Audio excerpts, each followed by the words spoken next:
నమస్కారం TV 5 6 PM news కి స్వాగతం. ముందుగా ముఖ్యాంశాలు.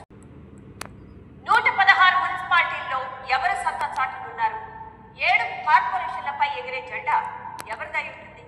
తెలంగాణలో తీవ్ర ఉత్కంఠగా సాగిన మున్సిపల్ ఎన్నికల ఫలితాలు వెలువడేందుకు మరి కొద్ది గంటలే మిగిలి ఉంది. అధికార ఉమ్మడి ఆదిలాబాద్ జిల్లాలో మున్సిపల్ కౌంటింగ్ కు సంబంధించి అన్ని ఏర్పాట్లు పూర్తి చేశామని కలెక్టర్ రాజశేషర్ తెలిపారు. ఆదిలాబాద్ మున్సిపాలిటీకి సంబంధించి జిల్లా కేంద్రంలోని టీటీడీసీలో కౌంటింగ్ కు ఏర్పాట్లు చేసినట్లు చెప్పారు. ఉదయం 8 గంటలకు కౌంటింగ్ ప్రక్రియ మొదలవుతుందన్నారు.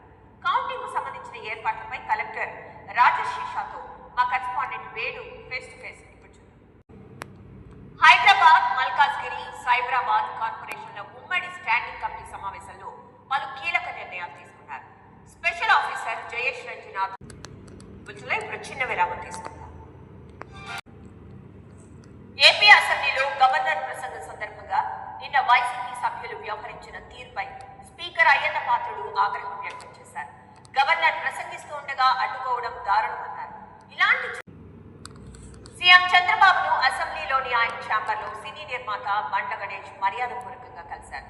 గత వైసీపీ ప్రభుత్వం కల్తీ నెయ్యి సరఫరా కేసులో కీలక నిందితుడైన చిన్నప్పన్న బాగోతాలు ఒక్కొక్కటిగా వెలుగులోకి వస్తున్నాయి. తాజాగా టికెట్ల జారీ విషయంలో చిన్నప్పన్న ఆదేశాలతో భారీ దందా జరిగిన విషయం బయటపడింది.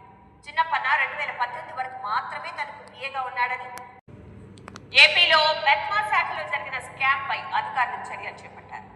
నకిలీ గ్రూపులు సృష్టించి కోట్ల రూపాయల దోపిడీకి కేటుగాళ్లు పాల్పడినట్లు గుర్తించారు.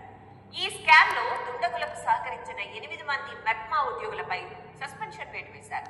గురజాల, నర్సరావుపేట, చిలుకలూరుపేట, పిడుగురాళ్ల, వెనుకొండలో ఈ స్కామ్ ఈ బులెటిన్ విశేషాలు. మరో బులెటిన్లో మళ్ళీ కలుద్దాం. అప్డేట్స్ కొనసాగుతూనే ఉంటాయి.